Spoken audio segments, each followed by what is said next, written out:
Meeple Nation Podcast, bonus episode 3, Meeple Nation Wargames Showdown. Welcome, citizens, to Meeple Nation. Grab your favorite beverage, pull up a chair, warm up those dice, and join us at the game table as we discuss board games and the board gaming world. Each week, the hosts of Meeple Nation share their love for board games and the amazing memories that come from playing games with some very outstanding people. Let us now join our hosts in their natural habitat, the game table. Meeple Nation Podcast is sponsored by GameToppersLLC.com. They have an amazing product that we love very much. Kickstarter 4.0. Yeah, there's some pretty cool stuff that's going on there. If you're in the market at all for a Game Topper, it's getting close to that holiday season. Maybe you need an upgrade at home. That's the place to go. They have an amazing product that we love and we talk about a lot. That's GameToppersLLC.com. Welcome to Meeple Nation. We are your hosts. I'm Andy Holliday. And I'm Douglas Stewart. I'm Nathan Howard. And I'm Logan Howard. We would love for you to go and check out our website. We have some amazing content to share with you there. Links to all of our previous episodes, vlogs, and we have bios of each of us if you want to learn more about the hosts of Meeple Nation or our bloggers as well. We also would love to hear from you. Have questions or comments? We love to hear them. Quite often we like to put your feedback in our episodes and like to share with the rest of the listeners what some of you fellow listeners have to say and what questions you have. Yeah, we've had some really good dialogue with some of our listeners, so please feel free to reach out. Yeah, we love to hear from you. And if you love the podcast, we would love for you to click on that link for Patreon. We love our patrons. We thank you so much for your support. And we continue to bring bonus content for you, this episode included, that you get early access to. And we're working on other things that you'll be able to benefit being a patron of Meeple Nation. Once again, we thank you. Click that link, head over to Patreon, and we are so grateful for any support you can give us. It is that time where we get to discuss some of the things we've been playing this last week. And I'm excited to hear what some of your highlights have been. Andy, what have you been playing this week? This week, I got to play Shadows of Brimstone. Yeah, you did. I got to play Shadows of Brimstone twice. Whoa. So our friend Brian and our friend Justin, Logan and I, we got together and played a fairly lengthy game of Shadows of Brimstone and had a complete blast playing. We decided to play on a higher difficulty. Well, we played on 2 levels higher than we should have. Pretty epic and difficult. I think Just got knocked out twice or 3 times. Brian's character completely died. Yeah, he was a little bummed out about that. Yeah. Oh, he like permadeath. Yeah, so he got knocked out, but when you get knocked out, you have to roll an injury chart. Well, he rolled Snake Eyes, which means you got torn to pieces and your character is dead. Wow. Ultimately, it went down to the very last roll if we completed the mission. Yeah, it was close. That is awesome.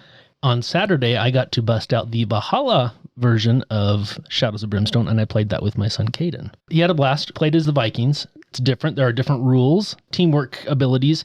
I was a little disappointed because the characters, their abilities are all the same, and they run off the same skill trees and everything. So there's only one skill tree in the game, and all of them have the same abilities. They have different starting gear. For each Viking that's in your group, you get one teamwork card that's like a unique ability you can use once during the adventure. Sounds like good times. I haven't heard a lot about that Valhalla expansion, but what I have heard that it's very thematic. You really get Norse Viking kind of vibe from it, that the story really mirrors that theme that they're going for. Yeah, and we just did the first adventure, which is the same as every other first adventure in every adventure book. So I'm kind of excited to go on to the next one, see exactly what the stories tell, and because it's just a Fistful of Darkstone, vanilla first adventure that you do in every book. I don't know about that, but I am excited to discover how thematic it is. The way everything works, yeah, it's pretty thematic. It was really cool. So speaking of excitement, Doug and I, and who else played with us, Doug? James. Doug and I and James got a chance to play a classic game from 2016, recently acquired at a Game Swap, and that is Adrenaline. Adrenaline is a 3 to 5 player, last man standing, first-person shooter style game where you drop in and the board is fairly small, but it is a modular board, so depending on the number of players, you have the opportunity to pick up weapons and move, and then the next person's going to do the same thing, and you're going to try to find each other, shoot each other, and then eliminate each other. And then when you eliminate, well, you respawn, but you're going to get points for being the first person to kill somebody. And then the points gradually will reduce as you kill people over and over again. I was actually really kind of surprised how fun this game was. Thought it was going to be a little bit quirky. It really kind of grasped and embraced that first-person shooter style. Yeah, that's what impressed me the most. I really got that feeling from it. It was really cool. Finding different weapons, you're picking them up. You have to find ammo. So if you run out of ammo, you got to go get to a different room, get more ammo, pick that up. But you can only hold so much ammo. I think that it just combined everything really well. It's a fairly short game, 30 to 60 minutes, which I think is perfect for that style of game. I agree. That style of game is not something that you want to drag out. So for this 30 to 60 minutes, even James, who's not really I wouldn't call him a heavy gamer. He likes more of our lighter games, but still has a lot of fun with them. He actually really enjoyed it too. Rules really simple. The interaction's great. He was even excited. His son Tyler would enjoy it too. So thinking back to Caden, this is something that probably Caden would really like. I bet Caden would love it. Yeah, I guarantee you he would. That sounds like something right up his alley. Yeah. The variety of guns, of weapons in the game, I think is really cool. And you go around and you pick them up. You want to get to the guns that are cool or that do different things, but they're always kind of cycling in and out. And depending on what gun you have in front of you, it kind of changes your strategy for going after the other players, because they all play a little different. Right. It's also not one of those games, like this is a very, very take that game. Very much so. But it's like you're going to get shot and you're going to be shooting at others, and it's all just built right into the cake. So it's not like, you don't take it too personal. The puzzle of trying to time it so that you can do the most damage and get the killing blow, I think was really fun. Yeah. And that's what made it good, because it's very take that, but you don't really care. Everyone's shooting at each other. And but you're going to respawn anyway. Right. And you're going to come back. So it's just a matter of trying to time that out. It was a game that I was very pleased with. I haven't tried it at 5 players. I don't know if 5 players might get too hectic, but then I go back to days playing Halo or other first-person shooter games. Some of that chaos is great. LAN parties, right? Yeah. This sounds like Fortnite without the anger. Yeah. Oh, I remember doing LAN parties for Halo. That's what I did for my bachelor party. We just did a big Halo LAN party. It was pretty awesome. We had a big group that would get together and play Halo for a long time, and we had 4 TVs in garage back room, and so we could close the door. So we had 8 people in one room, 8 people in the other room, combined teams. Nice. Yeah. And then they had to go break the LAN parties.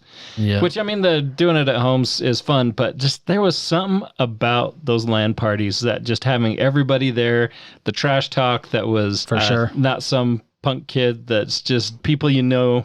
And it was something that would roll over throughout the week. But yeah, those LAN parties were great. Oh, yeah. We do those all the time. Our poison was Unreal Tournament. But Adrenaline gave me a lot of those same kind of vibes, that first-person shooter, gather around just trying to shoot each other and get points. I thought it was a really, really cool game. Yeah. What about you, Doug?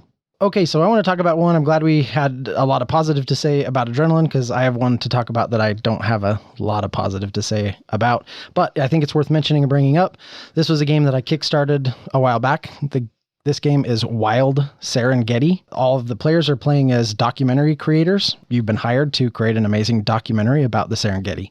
The components and board on this are beautiful. It's got these really nice wooden animal pieces like poles, but they're big, wooden, chunky animal pieces. And the idea is you are going to take actions to place them out on the board, and you're trying to get certain patterns. Building these animals in certain patterns, they have to be standing in certain ways and on certain terrain.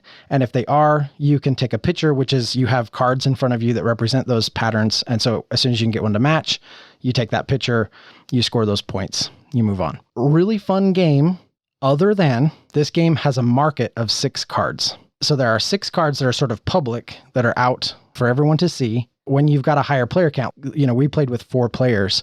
Everybody wants to be looking at that deck at the same time. If you're out moving and manipulating all these animals, if one of those cards matches, one of those 6 in the market matches, all you've got to do is pick it up and it automatically scores. Cash grab kind of style? Well, kind of, except the active player gets dibs. So you've got this big board of animals, and so the active player is constantly assessing those 6 cards in the market to see if any of them score. The next person is doing the same thing. And if you're out of picture cards in your hand, then you've got to acquire more. And if none of those match, you've got to assess it, and then you've got to take an action which wipes it, And then you Starts put it 6 all more over. over, so then you've got to do a whole new reassessment. The game was actually really quite enjoyable, but with 4 players, it ended up going over 3 hours because people were just constantly looking at those cards. It was like, hey, I got to look at the cards. Okay, nothing matches. All right, well, I'm going to take the action to wipe them. We need all new cards. And it wasn't too hard to take the pictures. You are given some of those cards that you can take pictures based on, but you finish those and they get scored in front of you. And there's actually some really interesting like set collection with how you take your pictures and put them out in front of you and everything like that. But once you're out, you've got to acquire new ones. And the only way of doing that is by going to that market. Went on and on and on with the active player looking at those 6 cards. Nope, flush them. Look at a new 6. Okay, I'll take this one. Especially toward the end of the game, that's all it was. It was a really creative, fun game with great components and presence that was absolutely destroyed by one central mechanism, which was super unfortunate. That is unfortunate because 4-player, that's not a high player count. If it's a 4-player game, it should play okay with 4 players. That's a long game, 3 hours what was it supposed to be? I think the box said about 90 minutes. Twice as long as it really should have been. Oh, yeah. Let me actually. 45 to 120. Holy cow. So that's pretty wide span on its own.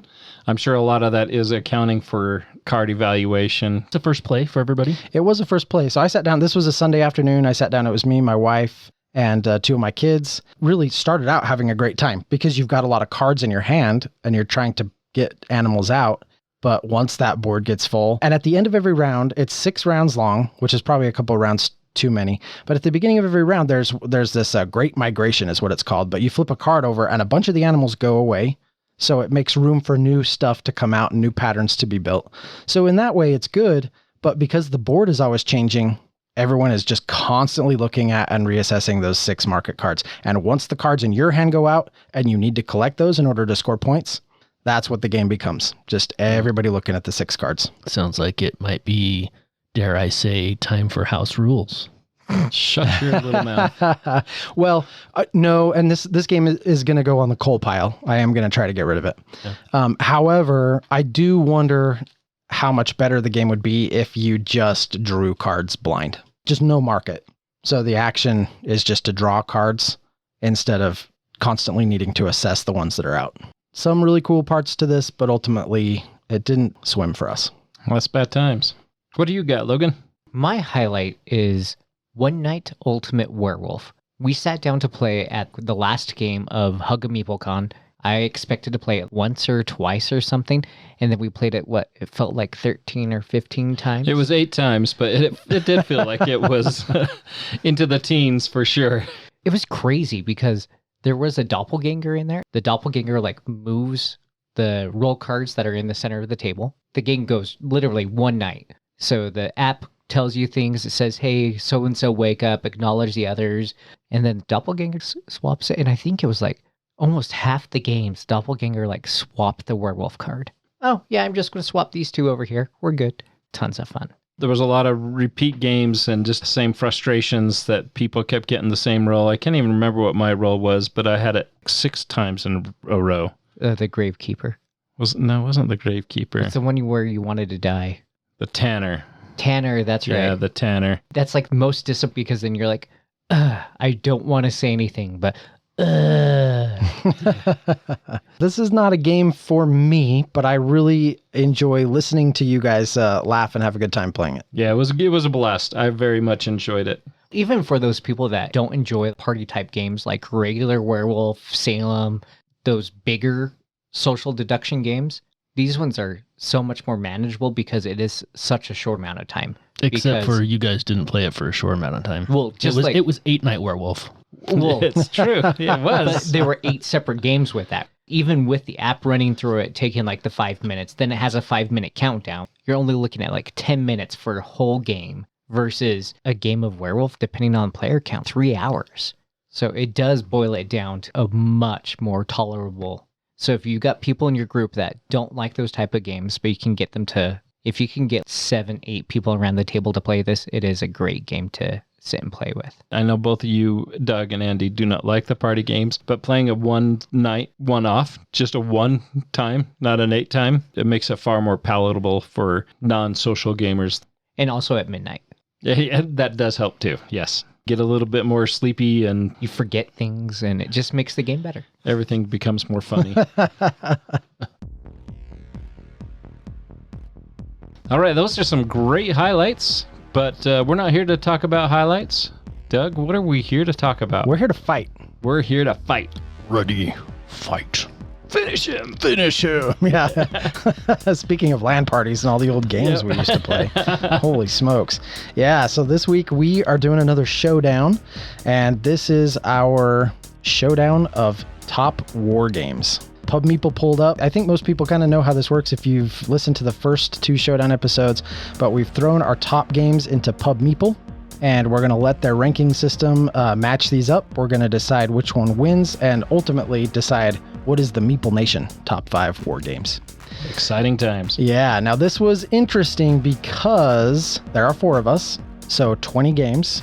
However, Logan didn't have a number 5, so that made it 19. We had 1 4-way crossover, and we had 2 2-way crossovers. That means there are 14 games entering the arena. So what are those 14 games? We've got a Game of Thrones, the board game, 2nd edition, Battletech, Blood Rage, Heroescape, Memoir 44, Mythic Battles Pantheon, Rising Sun, Risk, Star Wars Miniatures Game, Star Wars Imperial Assault, Star Wars Legion, Star Wars Rebellion, Tannhauser, and Undaunted Normandy. I did notice that when you said Tannhauser, it sounded really depressing because it wasn't Star Wars Tannhauser. You caught that, huh? I was trying to hide it, but a lot of Star Wars games on this list. But we are Star Wars fans, so what else can you expect? All right, you guys ready to start the ranking? Let's do it. Let's do it. Let them fight.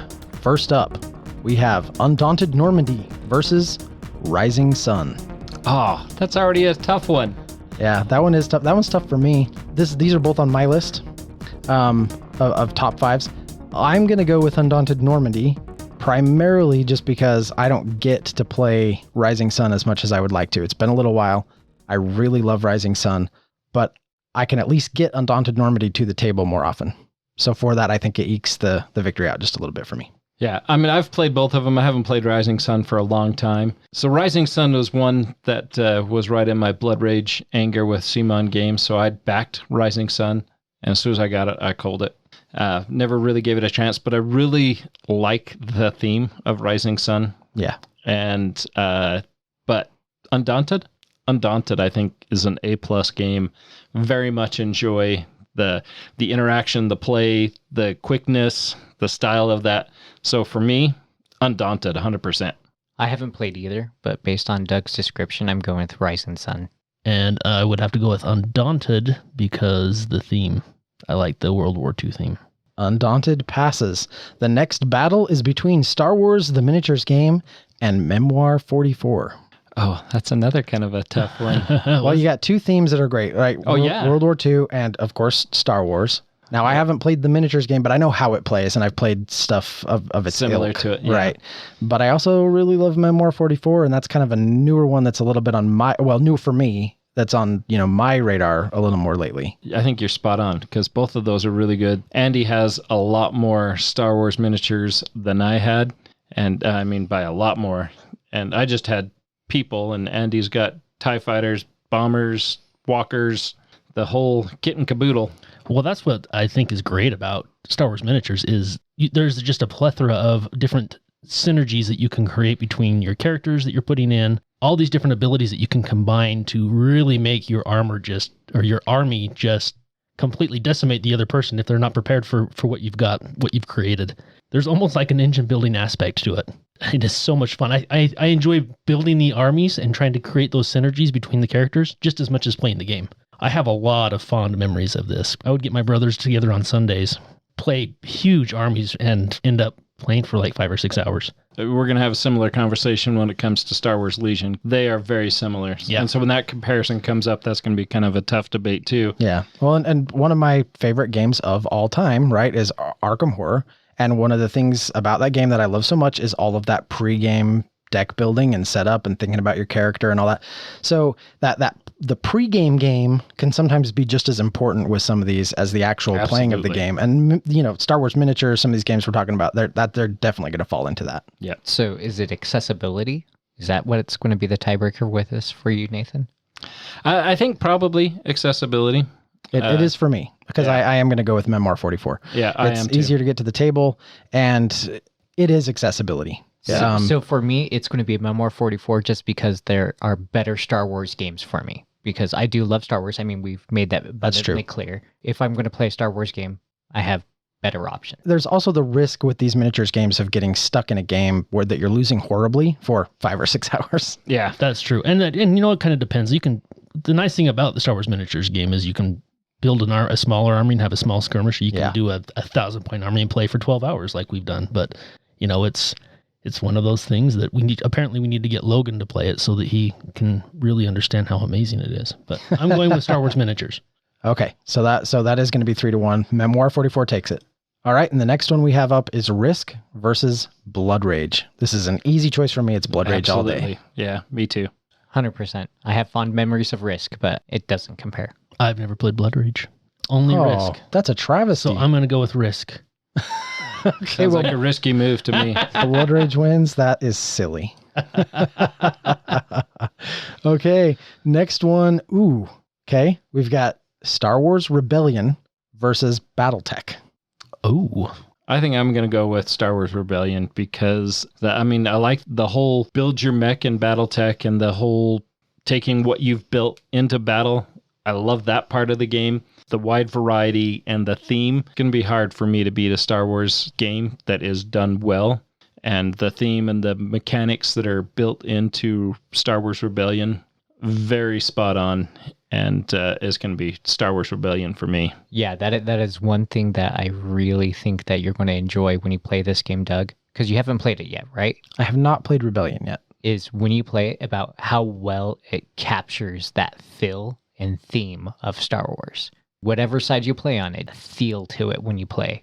Whether you want to crush those rebellious scum or you're just like trying to eke by and you like destroy the Death Star, it just has that feel to it. Yeah, that's what I've heard. And this is a all-time top 10, top 20. It's definitely up there. Right, Star Wars Rebellion Rise of the Empire is number 2 on the Wargame list. And the base game, I think, is number 11. Yeah, that sounds right. So I'm going to have to go with Battletech for the reasons why you like Battletech, Nathan. It kind of reminds me of like a board game RPG mix, almost like you're creating a character. You're building your mech from the ground up. You get to decide what goes into it. There's a puzzle aspect to that because you have your tonnage. You're trying to add everything in that you want, and you realize, oh, heck, I don't have enough tonnage, so I've got to pull that off. Now I'm going to overheat. So there's definitely a fun aspect of building your mech. It's a very tactical game, especially if you're basically building your entire armada of mechs and you can try to build them in a way that they can work well together and seeing how well they do in battle, what you've envisioned. For me, that really, really adds to the enjoyment of the game. So did you ever play Car Wars by chance? I have never played that.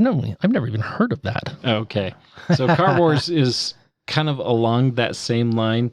So think Road Warrior Mad Max, where you have a car, you put guns on your car, you have all sorts of armor that you're trying to use to protect your car, and you're racing down the street trying to take out your enemies. Battletech reminds me a lot of the old Car Wars, and Car Wars goes back to 1981, so it's a little bit older game. It's like a Demolition Derby on steroids is what it sounds like. A great game back in the day. I would be interested to revisit it. It's been updated several times. Fun. I think it would be right up your alley because you're all about those tech trees, building your character, building your stuff. So I think Car Wars would be a fun trip down memory lane for me, a skip down new adventures for you. Yeah, that sounds awesome. I love the mech creation in Battletech. And the night that we played that, we really did have a good time. I think that Battletech, you do use dice to resolve combat. It can be a little swingy if luck is, more on one person's side than the other. And also Battletech, I think that it's problematic if you have players who are kind of turtling up, and it can get really long. You get players who are kind of taking too much time rather than just getting into the fight. I think for that reason and for theme and just having a little bit more of an in the box consolidated, streamlined experience, I think my vote's going to go to Star Wars. But I do love BattleTech. I think it's a great game. Rebellion is going to take it. Our next battle is Heroescape versus Tannhauser. For me, easily Heroescape, which is going to be a similar theme for a lot of my choices until we're comparing head-to-head build your army games. In this showdown, it's going to be Heroescape for me. Tannhauser scratches that dungeon crawl itch for me. It's also based in, has a World War II theme, which is a lot of fun. I enjoy that theme. Tannhauser for me. It's going to be Tannhauser for me as well. Heroescape. We have to roll a die? What? Wow. Is that what we're doing? Or how do we want to do a tiebreaker? I think we have to do I think we just have to do a die. Okay. Well, we could have one person's opinion mean more. I'll volunteer. Well, I volunteer as tribute. Like, don't worry, guys. Don't worry. I just volunteer to be the big deal. That's right. it's always better on the Showdown episodes when we have an odd number of people. So we're 2-2. So we're going to have to resolve this with the roll of a die. I think we've got good reasons to like both of these games. Left side of the screen is odd. Right side is even. Odd. It is Heroescape. All right. Heroescape wins. Heroescape takes it. That doesn't sound odd at all. All right, next up, we've got Mythic Battles Pantheon versus A Game of Thrones, the board game. And this is going to be the exact same scenario for me. You're building that army, Mythic Battles Pantheon, until it's compared to Heroescape, Star Wars miniatures. It's always going to be that style of game for me. Mythic Battles for me as well. Me as well. Yeah, Game of Thrones. But All right, easy pick. that's my game. Undaunted Normandy versus Star Wars Legion. Does it still hold true, Nathan? It still holds true. Yeah, it's going to be Star Wars Legion. I really do love Undaunted, the Undaunted games that I've played. That whole building of that army, composing of those battles, so much fun. I would agree with Nathan on this one too. Star Wars Legion is it's awesome. It's like Star Wars miniatures, but newer. And I just go back to accessibility and sort of streamlined experience, so it's going to be Undaunted for me. I do like Star Wars Legion. There it is. Okay, Legioning takes it. Next up, we've got Blood Rage versus Memoir 44. Blood Rage for me. I'm going to have to go with Memoir 44. It is going to be Blood Rage for me as well. I love Memoir 44.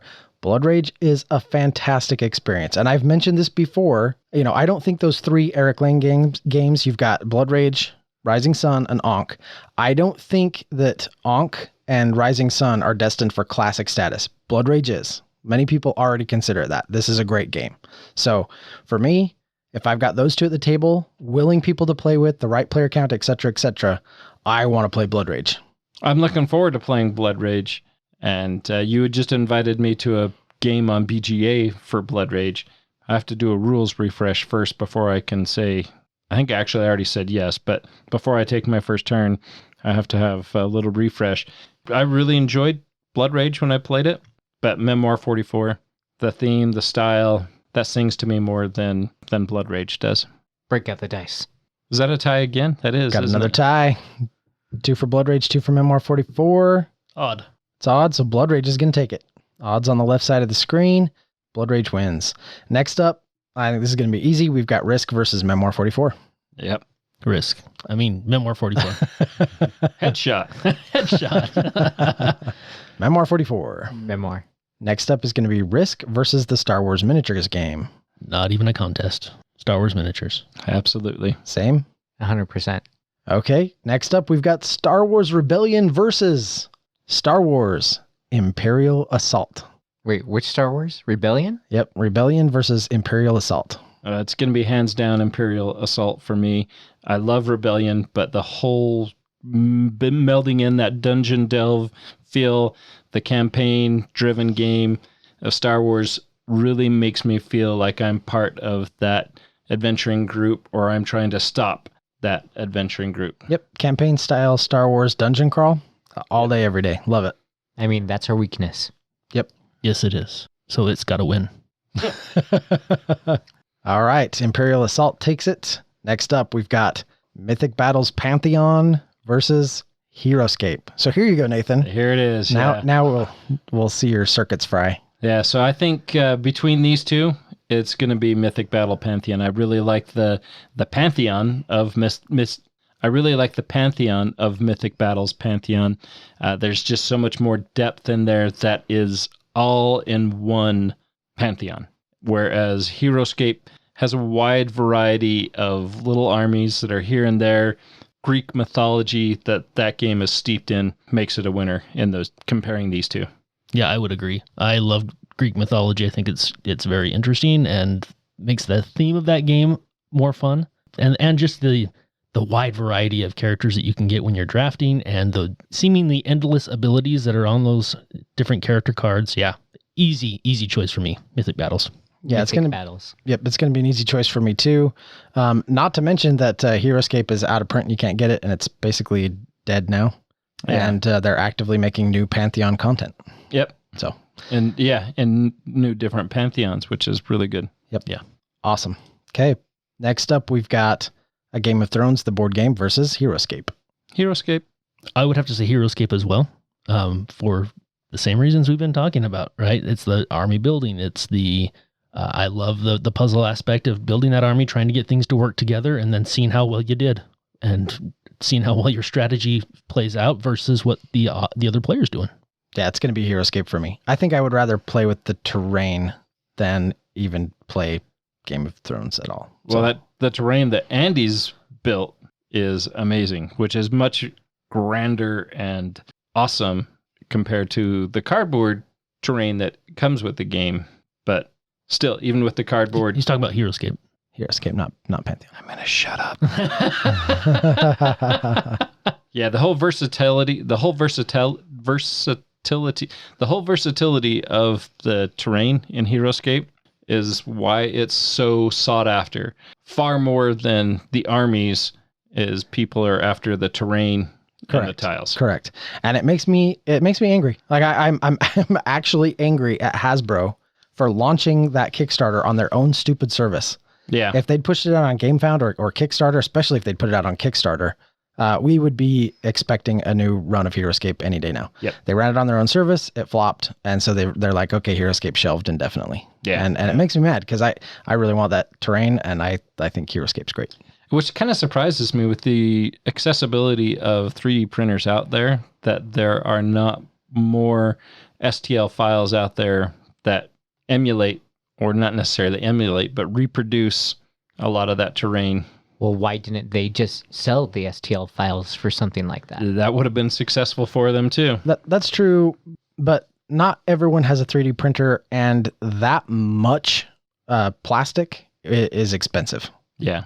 So that's why I would love to pay them to make it, because they can do all their injection molding and stuff and crank it out fast. Yep. But Heroescape wins. It sure does. Next up, we've got Game of Thrones, the board game, versus Tannhauser. I've got to go with Tannhauser again. Dungeon Crawl, World War II. It's got to be Tannhauser for me. Yeah. World War II is going to take it over Game of Thrones. And it's just maybe a little more of a personal thing, but I just don't really care for a Game of Thrones. I don't care for that world or story. So yeah, I'm kind of right there with you. So it's going to be Tannhauser for me as well. Which is a shame because it's such an interesting story. The books were fantastic. Absolutely grade A. Yeah, I couldn't get past about the... I got about a quarter into the first one, and I put it away. It wasn't for me. But that's awesome. I don't want to yuck anyone's yum. If you liked it, that's great. Tannhauser takes it. Next up, we've got Blood Rage versus Star Wars Legion. Star Wars Legion. Yes, for sure. Star Wars Legion. Blood Rage. Blood Rage is great, you guys. We need to play it more. It is great. I actually think you would have maybe just a little bit different feelings if we'd played it. I don't think recently. Maybe not. Maybe not with something like Legion, but Blood Rage is really fantastic. I think after a replay, it's going to go higher on my list of games that I'm actively wanting to play again. But comparing Blood Rage and Legion, Star Wars Legion, it's a no-brainer for you, huh? It's a no-brainer. Okay. Yeah, Sounds like Legion same for Andy. wins. Okay. Legion takes it. All right, next up we've got Blood Rage versus Undaunted Normandy. Or just Undaunted. I keep saying Normandy, but it's really just the Undaunted system. All those games are great. I'm going to go Undaunted. As am I. Wow. I went Blood Rage. I think I'm going to go Blood Rage too. So that means the dice. Yeah. Ooh, hang on. I got it. This one has shortened my circuits just a little bit because I love both of these games a lot.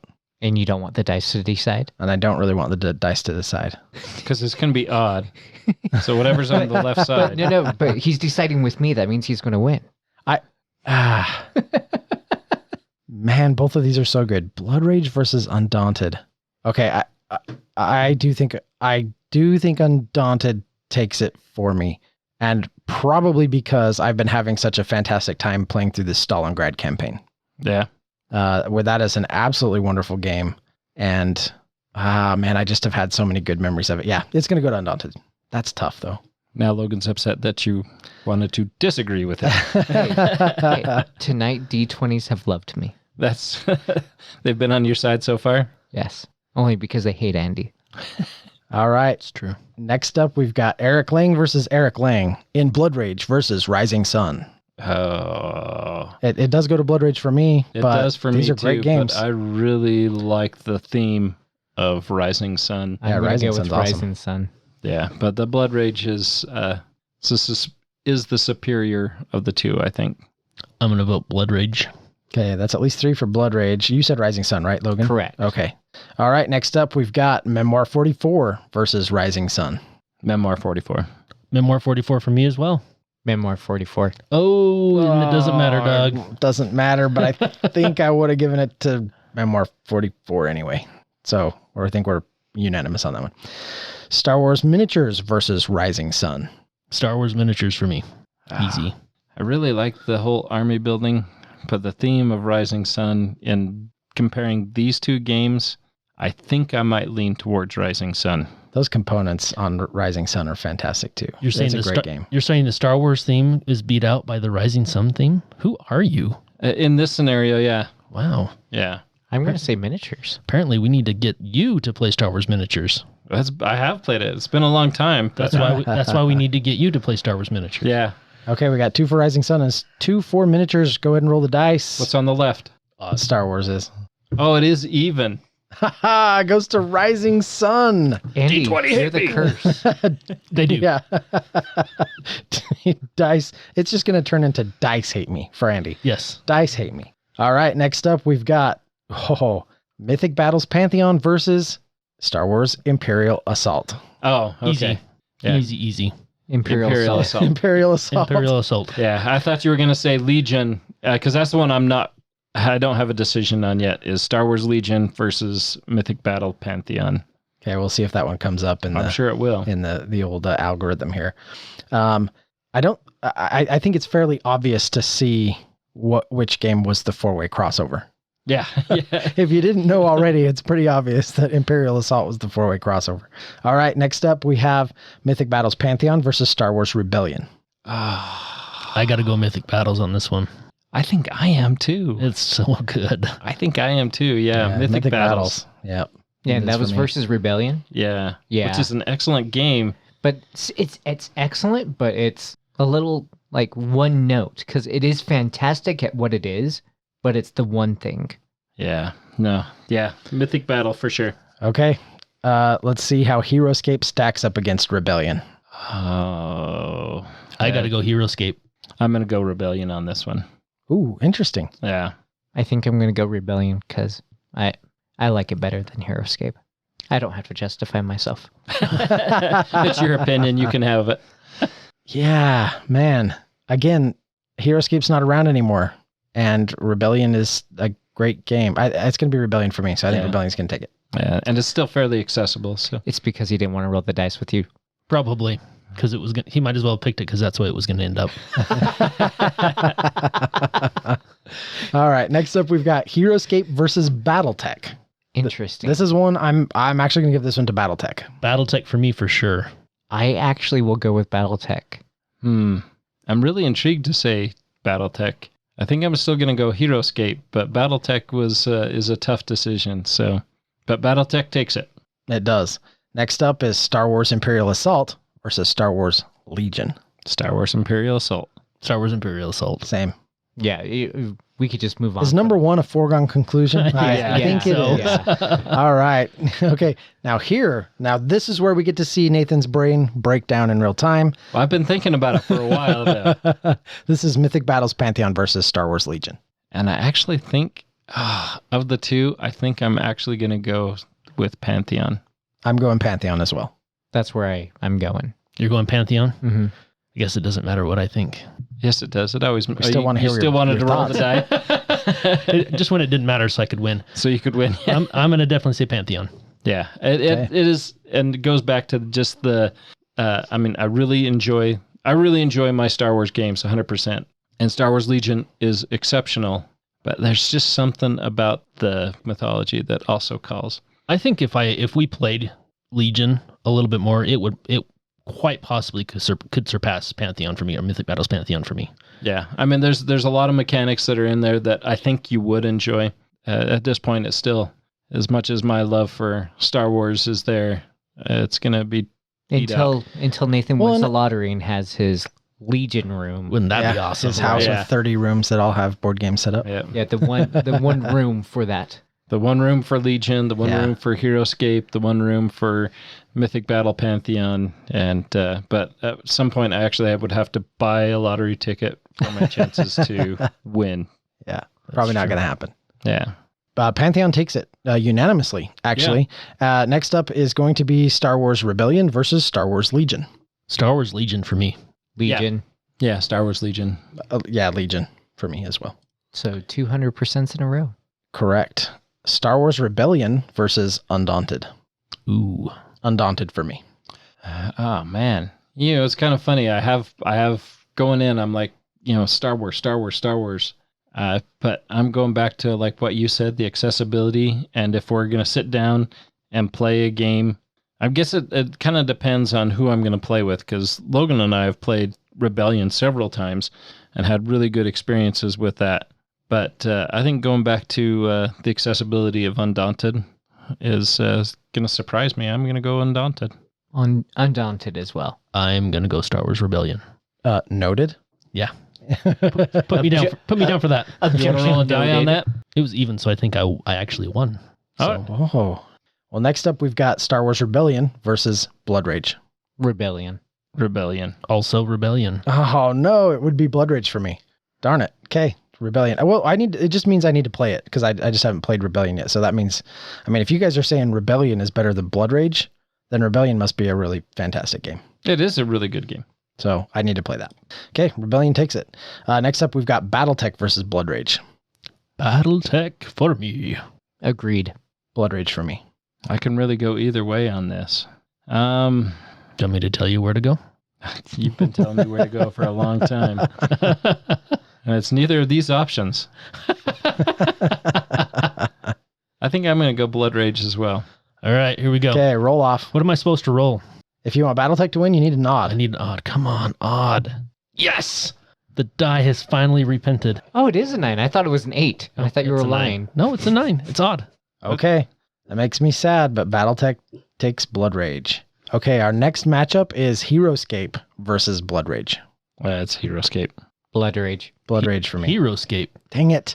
Another dice roll. Come on, guys. All right, we need to roll an odd again. Odd. And it's odd! It was an 11. All right. Heroescape takes it. Man, the dice is being brutal to Blood Rage. Okay, next we have Tannhauser versus Blood Rage. Good heavens, Blood Rage has Rage. been on every single one of these, I swear. Tannhauser. Tannhauser. Blood Rage.